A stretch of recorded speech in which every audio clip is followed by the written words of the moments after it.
Coming up on Vegas Nation Blitz, the Raiders snap a 10-game losing streak. We don't do this to lose. We don't do this for anybody's fantasy football team. We don't do this for anybody's drafts, projections. Only thing that matters is winning, and that's all we want to do. How much did the W over the Jaguars help the players get their swag back? It was just fun to see the smiles again. I think the biggest thing for me was just kind of looking around and high-fiving everybody and seeing how happy guys were. We'll take a look at younger players who are laying a foundation for the Silver and Black's future, talk about what this W means for their draft position, and more. Vegas Nation Blitz starts right now. Powered by the Las Vegas Review-Journal, this is Vegas Nation Blitz. Presented by D&R House of Diamonds, making luxury affordable. Located in the One Summerlin building in downtown Summerlin. Hello and happy holidays, Raider Nation. Welcome to week 17 of the Vegas Nation Blitz. I'm Heidi Fang, filling in for Dominic Lavoie. The Raiders' record moves to 3-12 after their defeat of the Jaguars on Sunday, a much-needed win for team morale. Several players stood up and showed out for the Silver and Black in the 19-14 victory. Individual records were made for some, and the Raiders chant resonated through Allegiant Stadium following the game. And joining us now to break down the highlights of the win is our Raiders beat writer, Vinny Bonsignore. Vinny, what did you see out of this team on Sunday that shows this team's attitude is back and that culture is trending in the right direction? Yeah, thanks, Heidi. Look, say what you want about the draft status and the quarterback of the future. The Raiders don't want to hear anything about that, at least the players and the coaches that are in that building. And so they tuned out all that noise, were able to snap their 10-game losing streak. They hadn't won since September 29th. That's a long time to go. That's over 80 days since they tasted victory. So for the Raiders in that locker room, it was a happy bunch of players. And look, you want to talk about some specific performances. How about Brock Bowers, who just continues his assault on the record books? By the time this is all said and done, if he stays healthy these last 2 games, he's going to obliterate some records. What a home run pick he was at number 13. How about the young safeties, Isaiah Pola-mao, who came in for Marcus Epps early in the season when Marcus went down with a season-ending knee injury. He's just gotten better and better. Forced 2 turnovers, a couple of fumbles, against the Jacksonville Jaguars with some great tackling, great technique. I think he's solidifying his role moving forward. How about Trayvon Merrick?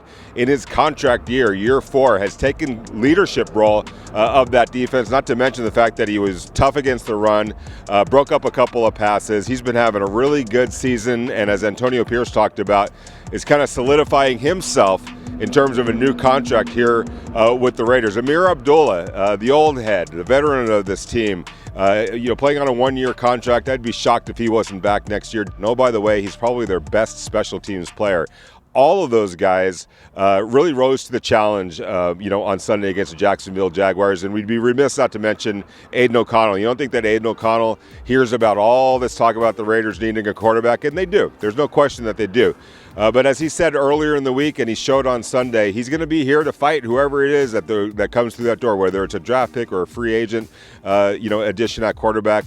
He's fought all his life to get on the field. He's going to continue to do that, and he showed on Sunday. How about the legs of Aiden O'Connell? We know that he could throw the ball, but a 13-yard gain to pick up a key first down in order to preserve a drive that ended up in a touchdown to tie the game at 7-7, and then a scramble, avoided a sack, throws 12 yards to Amir Abdullah to preserve a drive on third down that ended up with the Raiders scoring a touchdown to go up 19-14. That was the final score.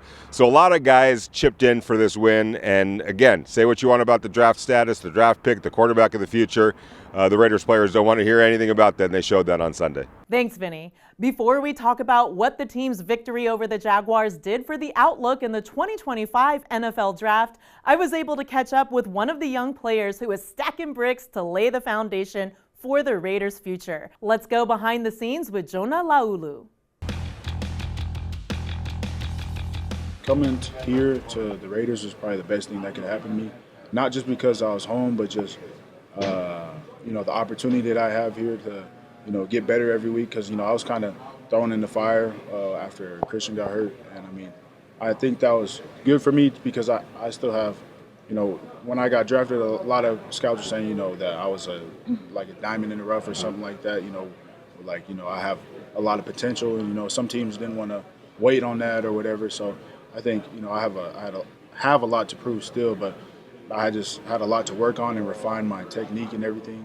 Because coming out, I was really raw, and being able to come here and be thrown in the fire like that and really expose like my technique and what I need to work on and everything. I think that was really good for me as a player because I know every week I know what I need to work on and get better at, and things that I can actually work on going forward. To build off of what I've done so far is just to keep working and never be satisfied.